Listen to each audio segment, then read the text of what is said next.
तुझे वर प्राप्त है। तो ब्रह्मा जी की दी हुई चादर को ओढ़कर बैठ जा। ब्रह्मा जी की दी हुई चादर को तू ओढ़। और ढूंढा चारों तरफ से चादर को ओढ़कर प्रहलाद को गोदी में लेकर बैठ गई चिता की अग्नि में, लकड़ी पर। मन में ढूंढा के भाव आए। बुआ किसको कहते हैं वो समझिएगा। ढूंढा के मन में भाव आया कि मेरा छोटा सा भतीजा है, ये जल जाए। और ढूंढा ने जैसे ही चारों तरफ से अग्नि प्रज्वलित हुई, चारों तरफ से जैसे ही आग लगी, ढूंढा जिस चादर को ओढ़कर बैठी थी, ढूंढा ने वही चादर उतारी और अपने भतीजे पर वो चादर को डाल दिया। और ढूंढा खुद जल गई और अपने भतीजे को जलने से बचा लिया। उसको कहते हैं बुआ। मरते मरते भी जो परमात्मा की होली, अच्छा काम कर कर भगवान की होली, उसी का नाम हमारे यहाँ पर त्योहार के रूप में मनाने लगे। अब दुनिया के लोगों ने तो कह दिया कि हिरण्यकशिपु की बहन का नाम ही होलिका है। होलिका नहीं, ढूंढा। और ढूंढा बैठी अग्नि में, ढूंढा अग्नि में आकर बैठ गई। और ढूंढा बैठी अग्नि में आपा लिया मिटाए। ढूंढा अग्नि में बैठी और अपने आप को जलाकर ढूंढा ने भस्म कर लिया। किसके लिए? चाहती तो ढूंढा अपनी चादर को ओढ़कर स्वयं बैठ जाती, ढूंढा अपनी चादर ओढ़कर बैठती और जलने से बच जाती, पर ढूंढा ने अपनी चादर को उतारा और प्रहलाद पर डाल दिया। प्रहलाद जल गया, प्रहलाद बच गया, ढूंढा जल गई। बुआ ने भतीजे को बचा लिया। आजकल सोशल मीडिया में, इंस्टाग्राम पर रील बना बना कर बुआओं को इतना बदनाम किया जाता है कि लोगों को घर में बुआ बुलाने में लोगों को डर लगने लगता है। अब एक बुआ का चरित्र तो अपन ने लिया श्रीमद् भागवत में, शिव पुराण में से। अब दूसरा चरित्र ले स्कंद पुराण में से, शिव महापुराण में से, लिंग पुराण में से, कुर्म पुराण में से।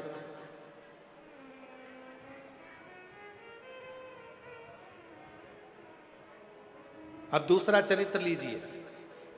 भगवान शंकर की 6 बेटियां जया, विषहरा, शामरीवारी, दौतली, देव। 5वें नंबर की जो भगवान शंकर की बेटी है देव, वो 5वें नंबर की बेटी एक दिन अपने भाई श्री गणेश जी महाराज से मिलने के लिए आई।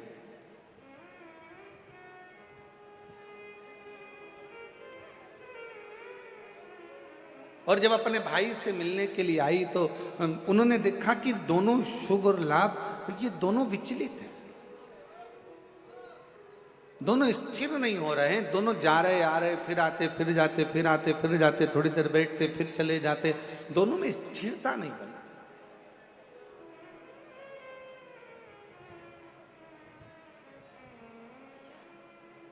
और जैसे ही देव आई, शुभ लाभ दौड़ कर गए अपनी बुआ के पास, बुआ बुआ बुआ बुआ करते करते। और बुआ ने हाथ पकड़ा शुभ और लाभ का, दोनों को गोदी में बिठाया। बुआ का प्रेम ही कुछ अलग होता है। मेरी जीजियों, मेरे जीजाओं, मेरी बेटियों, बेटाओं, मेरी माताओं, मेरे भाई, एक बात याद रखना, तुम बहन बेटी को अगर 500 का लिफाफा दे रहे हो, तुम बहन बेटी को अगर साड़ी दे रहे हो, तुम बहन बेटी को अगर कोई वस्तु दे रहे हो, तो ये मत सोचना कि तुम बहन बेटी को दे रहे हो। वो तो बहन बेटी का आशीर्वाद तुम्हारे ऊपर फलीभूत हुआ, इसलिए तुमने कुछ निकाल कर बहन बेटी को दिया। और जितना बहन बेटी को तुम देते हो, उससे दुगना बहन बेटी अपने ससुराल से मायके में लेकर आती है अपने भतीजा भतीजी को देने के लिए, अपने परिवार को देने के लिए।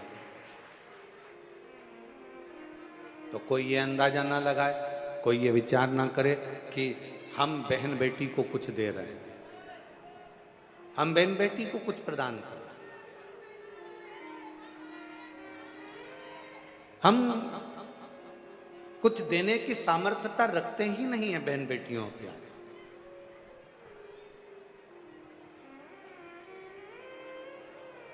शिव कथा कर रही है, भगवान शंकर का चरित्र कर रहा है। देव ने देखा, भतीजों को गोदी में बिठाया, शुभ और लाभ का चेहरा देव देख रही थी और भतीजे बुआ बुआ कर कर मुंह सुखा रहे थे। तभी इतने में देव ने पूछ लिया, बुआ ने पूछ लिया, क्या बात है शुभ लाभ, तुम स्थिर नहीं हो, तुम एक जगह बैठ नहीं रहे हो, क्या हो गया, क्या बात है, तुमको कुछ चाहिए क्या, तुम्हारे हृदय में कोई दुख है क्या, तुम्हारे हृदय में कोई तकलीफ है क्या, तुम्हारे हृदय में कोई कष्ट है क्या हुआ क्या है तुम बोलो। इतने में शुभ लाभ ने कहा, बुआ जैसे हमारे दादाजी को भगवान देवाधिदेव महादेव जी को जगत में पूजा जाता है, जैसे मेरे पिताजी को श्री गणेश जी महाराज, जैसे मेरे पिताजी को श्री गणेश जी महाराज को सारे जगत में पूजा जाता है, जैसे मेरे ताऊ श्री को श्री कार्तिकेय महाराज जी को संपूर्ण जगत में पूजा जाता है, जैसे मेरी माँ रिद्धि सिद्धि को संपूर्ण जगत में पूजा जाता है, हे बुआ हम शुभ और लाभ भी संपूर्ण जगत में पूजित हो, संपूर्ण जगत में पूजे जाएं। ऐसा क्या क्रम किया जाए, ऐसा क्या करें, हम क्या करें। तब बुआ ने उसी समय पर, बुआ ने उसी क्षण उसी घड़ी अपने भतीजे शुभ और लाभ से कहा कि तुम्हें चिंता करने की जरूरत नहीं है, आज मैं तुम्हें एक मंत्र प्रदान करती हूं और उस मंत्र का जाप यदि तुम निरंतर करोगे तो निश्चित है कि तुम एक ना एक दिन शिव की अविरल भक्ति को प्राप्त करोगे दादाजी की, और तुम भी जगत में पूज्य हो जाओगे, ये निश्चित है। अब देखो भगवान शंकर की कथा कह रही है कि एक बहन बेटी अपने भतीजे को भी संसार में पूजित करने का कार्य कर देती है।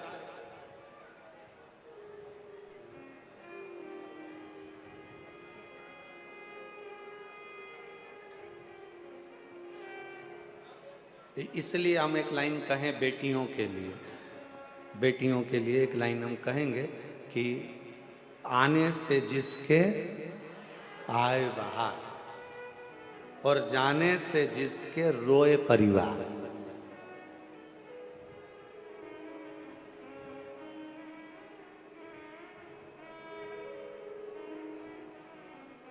जिसके आने से पूरे घर में खुशियां छा जाए, जिसके आने से पूरे घर में आनंद छा जाए, समझ लेना वो कोई और दूसरी नहीं घर की बहन बेटियां होती हैं, जिनके आने से शोभा बढ़ती है, जिनके आने से सुख बढ़ता है, जिनके आने से आनंद बढ़ता है, जिनके आने से हमें सुख की अनुभूति होती है, आनंद की अनुभूति होती है, जिसके आने से हमारे चारों तरफ सुख ही सुख समाहित हो जाता है, सुख ही सुख समाहित हो जाता है। वो घर की बहन बेटी है।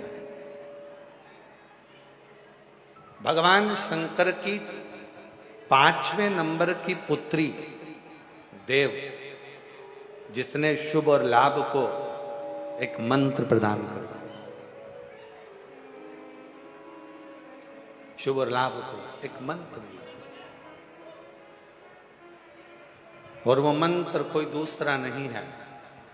शुभ लाभ को जो मंत्र दिया वही पंचाक्षर मंत्र भगवान शंकर का नमः शिवाय, ओम नमः शिवाय। उस मंत्र को जब शुभ लाभ को प्रदान किया गया, जब मंत्र शुभ लाभ को दिया गया, प्रदान किया गया, उन शुभ लाभ ने वन में निवास कर कर माता रिद्धि सिद्धि को प्रणाम कर कर, श्री गणेश जी महाराज को नमन कर कर उस मंत्र का अखंड जाप करना प्रारंभ किया, अखंड जाप। और शिवाय शिवाय शिवाय ओम नमः शिवाय, शिवाय शिवाय शिवाय ओम नमः शिवाय। मंत्र दिया, पंचाक्षर मंत्र, षडाक्षर मंत्र, पंचाक्षर मंत्र, षडाक्षर मंत्र, मंत्र प्रदान करा और वो मंत्र का जाप करना प्रारंभ किया। उस मंत्र का जाप करना प्रारंभ किया और जैसे ही शुभ लाभ ने मंत्र का स्मरण किया, और कितना सुंदर कहा है, अगर कोई भी मंत्र का आप जाप करें, पहले की माताएं बड़े स्मरण में रहे। हम आप लोगों को एक बात कहना चाहेंगे, बड़े सावधानी से सुनिएगा कि पहले की माताएं जब पीपल की परिक्रमा करती थीं, तुलसी की परिक्रमा करती थीं, बट वृक्ष की परिक्रमा करती थीं, आंवले के वृक्ष की परिक्रमा करती थीं, जब पूर्व की माताएं किसी भी देवी देवता की परिक्रमा करती थीं, किसी देवता की परिक्रमा करती थीं या किसी वृक्ष की परिक्रमा करती थीं, किसी मंदिर की परिक्रमा करती थीं या किसी तीर्थ की परिक्रमा करती थीं, तो माताएं अपने हाथ को कभी खाली नहीं रखती। अब आस्था चैनल पर जितनी मेरी माताएं कथा सुन रही हैं, जितनी मेरी जीजियां कथा श्रवण कर रही हैं ऑनलाइन, शिव महापुराण की कथा, शिवपुत्री शिव कथा को जो सुन रही हैं, और यहाँ जो ऑफलाइन आप लोग श्रवण कर रहे हैं, तो आपके भी स्मरण में होगा। किसी किसी माताओं ने अगर देखा हो तो हमको लगता है कि आप में से किसी ना किसी ने देखा होगा कि माताएं जब तुलसी की परिक्रमा करती थी तो हाथ में या तो चावल का दाना रख लेती थी, एक परिक्रमा करके आई डाल दिया, चिरौंजी का दाना रख लेती थी, परिक्रमा करके आई डाल दिया, मूंगफली का दाना रख लेती थी, परिक्रमा करके आई डाल दिया, या कोई मखाना रख लेती थी, बादाम रख लेती थी, किशमिश रख लेती थी, दांत चिरौंजी रख लेती थी, कोई पिंड खजूर रख लेती थी, कोई फल रख लेती थी, और घूम के आएगी और डाल देगी। देखा है कि नहीं देखा तुम लोगों ने? जम के तो बोलो, देखा है ना? वो चरित्र पूर्व की जो माताएं, पूर्व की जो मेरी जीजियां जो करते आई हैं, उनको किसने बताया? कौन ने कहा कि अपने हाथ को कभी खाली रखकर परिक्रमा नहीं करी जाती? आज के जमाने में तो लोग परिक्रमा भी करते हैं, हाथ तो इनका खाली नहीं रहता, बस कोई दाना नहीं होता, हैंडसेट मोबाइल होता। परिक्रमा करते करते भी लोग अगर अभी गई है बट सावित्री की पूजन अभी हुई है, बट सावित्री अमावस्या की। तुमने देखना पहले बट सावित्री पूजन का सोशल मीडिया पे कोई वीडियो फोटो नहीं आता था, पर आज के जमाने में तो माताएं अगर बट सावित्री का भी परिक्रमा कर रही हैं तो लगाते लगाते लगाते लगाते वो बट सावित्री की परिक्रमा हो रही है। अब वो बट सावित्री की परिक्रमा हो रही है तो सत्यवान और सावित्री भी सोच रहे हैं हमारे जमाने में तो ये नहीं था, हमारे जमाने में तो ये नहीं था। पर अब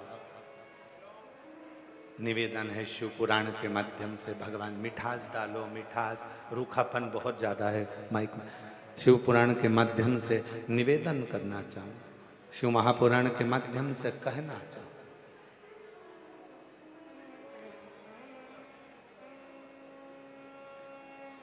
कभी कोई परिक्रमा, कभी भी कोई परिक्रमा खाली हाथ कभी मत करो, कभी।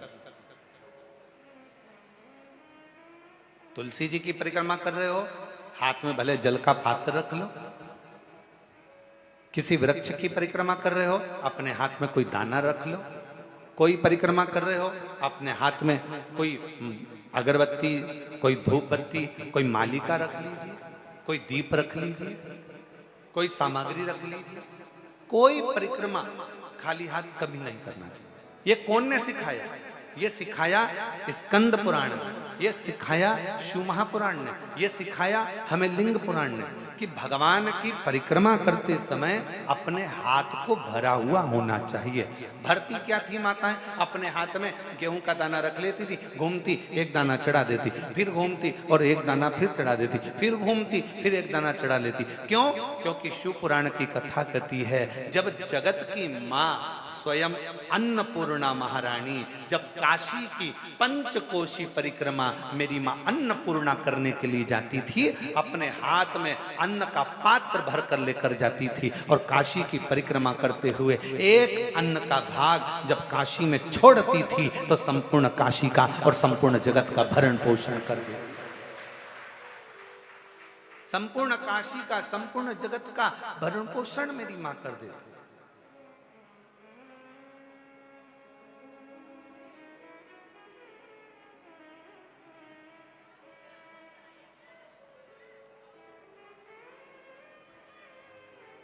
तुलसी की परिक्रमा भी रोज कर रहे हो ना? कई माताएं रोज प्रतिदिन तुलसी की परिक्रमा करती। निवेदन है खाली हाथ में, एक चावल का दाना अपने हाथ में रख लो, परिक्रमा कर लो। भले भले एक कण का मात्र, एक अन्न का दाना अपने हाथ में रख लो, परिक्रमा करो और छोड़ दो। नहीं है, पानी का लोटा हाथ में रखो, परिक्रमा करो, छोड़ दो। तुम्हारे हाथ भरे हुए होना चाहिए। तो जिस देवता की तुम परिक्रमा कर रही हो वो देवता तुम्हारे हाथों को हमेशा भरा हुआ रखता है, तुम्हारे घर को भरा हुआ रखता है। वो परिक्रमा कभी भी खाली हाथ ना करे।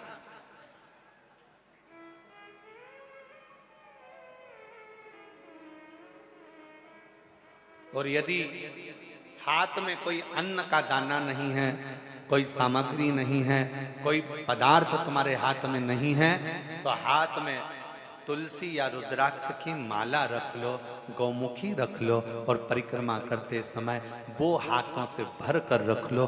कुछ भी हाथ से भरा होना चाहिए जो परमात्मा की शरणागति का, भगवान की शरणागति का सुख प्रदान करते, जो भगवान की शरणागति का सुख, भगवान की शरणागति के सुख को प्रदान कर,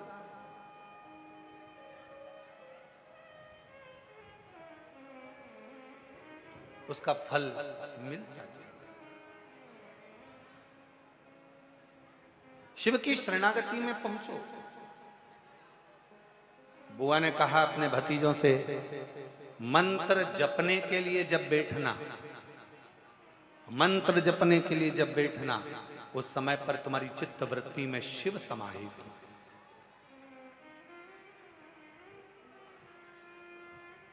कोई अनुष्ठान कभी भी खाली पात्र के सामने नहीं होता।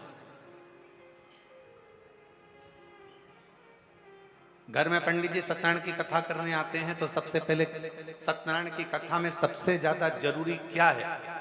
तो कहा एक भरा हुआ कलश जिस पे नारियल रखा है, आम के पत्ते रखे हैं। बृहस्पतिवार का उद्यापन कर रहे हो तो उसमें जरूरी क्या है? एक कलश जिसमें जल भरा है, नारियल रखा है। महामृत्युंजय का अनुष्ठान कर रहे हो, क्या चाहिए? सबसे ज्यादा जरूरी है कलश जिसमें जल भरा हो या अन्न भरा हो, कुछ भी। गंगा जली खोल रहे हो, सबसे ज्यादा जरूरी है कलश जिसमें जल भरा हो, जिसमें अन्न भरा हो। अर्थात कभी भी कोई अनुष्ठान खाली पात्र के सामने नहीं होता। अनुष्ठान या अपना संकल्प, अपना व्रत, अपना नियम अगर पूर्ण करना है तो अपने सामने भरा हुआ पात्र होना चाहिए या अपना हाथ भरा हुआ होना चाहिए, तो वो संकल्प, वो नियम पूर्ण होता, पूर्ण होता।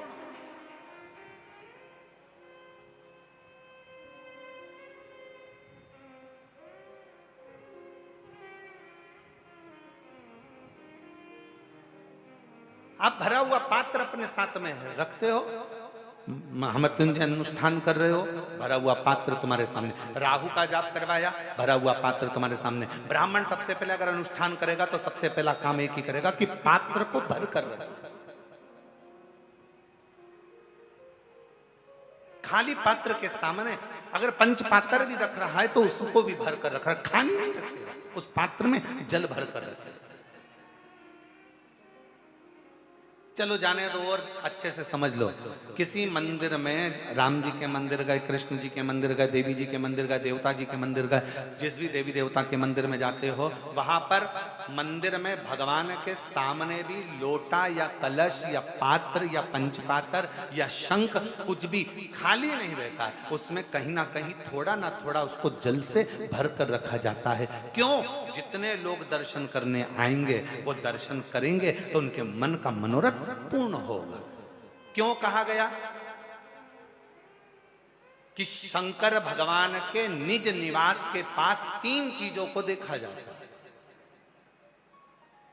शिव जी के निज निवास के पास में तीन चीजों को देखा जाता है। पहले नंबर पर कोई नदी हो, कोई तालाब हो, कोई बावड़ी हो, कोई कुआं हो, कोई सरोवर हो, कोई जलाशय हो, वो देखा जाता है कि शंकर भगवान का अगर कोई मंदिर है, शिव जी के स्थान पर अगर कोई चीज सिद्ध हो रही है, लोग जा रहे हैं वहां जाकर मनोकामना पूर्ण हो रही है, लोगों के मनोरथ पूर्ण हो रहे हैं, लोग वहां जाकर कुछ ना कुछ प्राप्त कर रहे हैं, तो वहां तीन चीजें जरूर मिलेगी। पहले नंबर पर या तो वहां बावड़ी होगी, या वहां कुआं होगा, या वहां तालाब होगा, या नदी होगी, या कोई पवित्र नदी सरोवर होगा, जिसके कारणवश वहां पात्र में वहां जल भरा रहता होगा। वो कुआं, वो बावड़ी, वो तालाब में पानी थोड़ा ना थोड़ा रहता होगा, इसलिए वहां जाने वालों का भी मनोरथ हमेशा भरपूर्ण हो जाता है, वो भरा ही रहता है, उसके कार्य सफल होते चले जाते हैं। जैसे आप लोग तीन चीजों का स्मरण शिव मंदिर के शिवालय के नजदीक में होता है। पहला या तो कुआं, या बावड़ी, या तालाब, या बापी, या सरोवर, या नदी, या कुंड, कुछ भी पवित्र शिवालय के पास में जरूर होगा। दूसरे नंबर पर शंकर का जहां पवित्र स्थान होता है, जहां शिव जहां पर मूल रूप से स्थापित होता है, वहां शमशान नजदीक में जरूर होता है। वहां शमशान नजदीक में जिस स्थान पर मंदिर, देवालय, शिवालय जुड़ा हुआ होगा, उस पवित्र स्थान के नजदीक में कहीं ना कहीं शमशान शंकर की भूमि का एक तेजपुंज नजदीक में विराजमान हो, नजदीक। और तीसरे नंबर पर जहां शंकर का शिवालय शिव विराजमान है, वहां वट वृक्ष, पीपल वृक्ष, या बेल वृक्ष, या शमी वृक्ष, या आंवले का वृक्ष, इन 5 वृक्षों में से कोई ना कोई वृक्ष वहां पर विराजमान जरूर होता है, जिसके कारणवश भगवान शंकर का शिवालय आप रूप में एक आनंद प्रदान करता है। आनंद, संपूर्ण आनंद का सुख देता है। और यदि आप काशी में जाएंगे तो ये सभी चीजों का दर्शन करेंगे, आप उज्जैनी जाएंगे तो वट वृक्ष का भी दर्शन करेंगे, आप उज्जैनी जाएंगे तो इस महाशमशान का भी दर्शन करेंगे, वहां पर मां छिपरा का भी दर्शन करेंगे। आप उज्जैनी आप जाएं पवित्र पवित्र स्थानों पर, आप त्र्यंबक चले जाओ, वहां पर भी ये दर्शन होगा, आप सोमेश्वर चले जाओ, वहां पर भी ये दर्शन होगा, आप नागेश्वर चले जाओ, वहां पर भी ये दर्शन होगा। और आप अगर कुबेरेश्वर धाम आए हो तो इन तीनों चीजों का दर्शन कुबेरेश्वर धाम में भी आपको होगा, इन तीनों चीजों का दर्शन होगा। जहां पर कंकर शंकर शिला का आप दर्शन करते हो, उसी के नजदीक में कुआं है जिस पे छत डाल दी गई है, वही कुआं है आज भी, उसी बावड़ी का पानी आप लोगों को सब दूर प्राप्त हो जाता है। वहीं कंकर शंकर के ही इस पवित्र प्रांगण में, इसी शिवालय के नजदीक में पूरे शंकर जी का जो पूरा प्रांगण है, इस पूरे प्रांगण में जहां लगभग 35 से 40 एकड़ जगह में जो ये पवित्र स्थान बना हुआ है, उसके पवित्र स्थान के ही बिल्कुल लगे हुए में शमशान, पीछे की ओर शमशान। और उसी पवित्र स्थल में भगवान शंकर के मूल बेलपत्र वृक्ष, उसी का मूल बट वृक्ष, मूल पीपल वृक्ष इसी शिवालय के, इसी कुबेरेश्वर धाम की भूमि पर विराजमान है। भगवान शंकर का मूल स्थान भरा हुआ होना चाहिए। क्यों लोग आते हैं, क्यों भगवान कंकर शंकर की पूजन करते हैं, आराधना करते हैं, सेवा करते हैं, चाकरी करते हैं लोग अपना, कई लोग आते हैं अपना भोजन बनाया, दाल बटी से कि टिक्कड़ से का खाया, भगवान को भोग लगाया, पाया।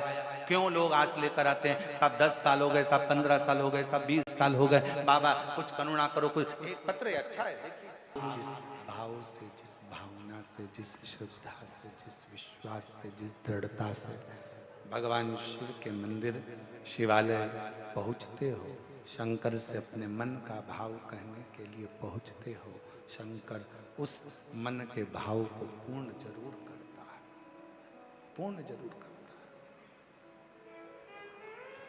कोई अनुष्ठान खाली पात्र रखकर कभी अनुष्ठान नहीं होता, कभी कोई अनुष्ठान खाली पात्र रखकर नहीं।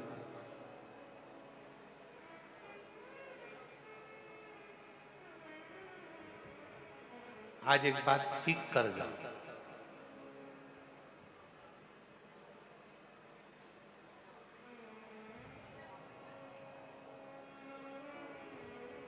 अगर मंदिर में बैठकर पंचाक्षर मंत्र जप रहे हो, षडाक्षर मंत्र जप रहे हो, तो थोड़ी देर अपने हाथ में एक बेलपत्र को भी रख लिया करो। बेलपत्र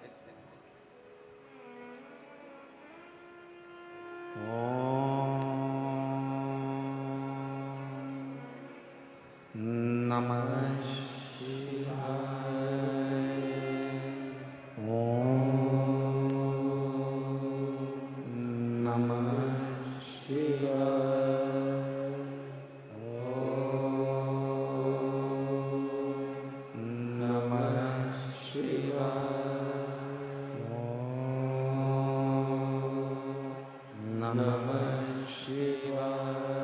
उस बेलपत्र को हाथ में रखकर दोनों हाथों से वंदन कर कर, खाली हाथ नहीं, दिल से प्रार्थना करते हुए, हृदय से विनय करते हुए, निवेदन करते हुए, दिल से प्रार्थना करते हुए, फिर उस बेलपत्र को अपने हृदय की कामना कर कर, विनय कर कर, निवेदन कर कर शिव जी को समर्पित करो, भगवान शंकर को चढ़ाओ।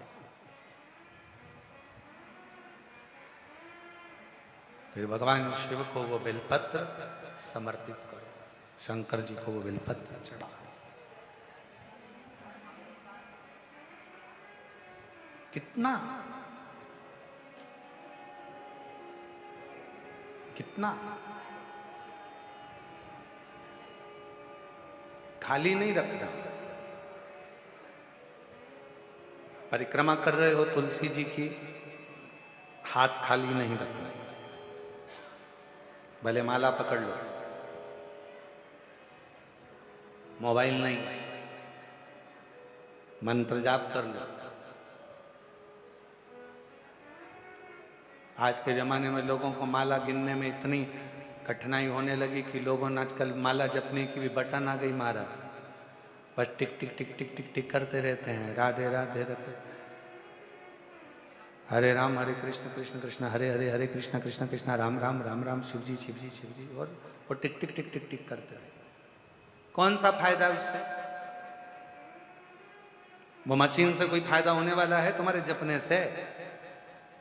मन का जब खसकता है, मन का मतलब है ये मन जब एक मंत्र पढ़कर जब खसकता है तो ये मन का जैसा खसकता है वैसे ही मन भगवान शंकर की ओर खसकता है। यह मन खसकता है, पर ना जाने कौन बुद्धिजीवी ने वो बटन बना दी और आज के जमाने में सबको बेवकूफ बनाने में लगा दिया और वो बटन दे दी, जपते रहो राम राम और बटन दबाते रहो। लोगों ने माला छोड़कर बटन दबाना चालू कर दी और दुनिया उसको बड़ी अच्छी मानने लगी। वीआईपी वीआईपी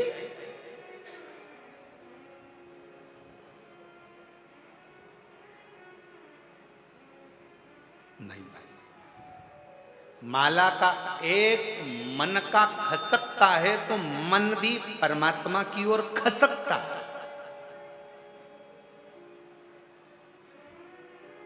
और जब सुमरू आता है, सुमेरु आता है और वहां से माला फिर मुड़ जाती है, टर्न हो जाती है, उस समय पर ये मन भी भगवान की अविरल भक्ति की ओर, काम लोभ विषय वासना से दूर हटकर टर्न हो जाता है, मुड़ जाता है। वो मुड़ गए। एक बार पूर्व में अपन ने माला शिव महापुराण की कथा करी है, शायद YouTube पे डली होगी। अगर हो सके जितने लोग आस्था चैनल पर कथा सुन रहे हैं, फेसबुक यूट्यूब पर कथा सुन रहे हैं, उनसे निवेदन एक बार माला शिव महापुराण की कथा को जरूर सुनना। यूट्यूब पे सर्च करना, फ्री टाइम मिले तो थोड़ा सुनना। उसमें माला की महत्वता बताई। तुलसी की माला, हल्दी की माला, कमलगट्टे की माला, पुष्प की माला, वैजंती की माला, रुद्राक्ष की माला, सारी मालाओं का वर्णन उसमें किया गया और किस तरह से माला जपना है और कैसे माला जपना है, उस तक का वर्णन माला शिव महापुराण की कथा में किया गया। पर ना जाने कौन की बुद्धि फिरी, उनने बटन लाके दे दी, दबाते रहो, टिक टिक करते रहो, दबाते रहो, राम राम राम राम राम राम राम, शिव शिव शिव शिव, कृष्ण कृष्ण, राधे राधे राधे। अब भगवान भी सोच रहे हैं सब कुछ मशीन से हो रहा है तो हमारी भी जरूरत क्या है। जब तुम्हारा दुख आए तो किसी मशीन को पकड़ कर लिया ना, वो तुम्हारा दुख काट देगा। फिर माला और मनके की जरूरत क्या पड़ गई? फिर क्यों इस माला की जरूरत, क्यों इस मनके की जरूरत?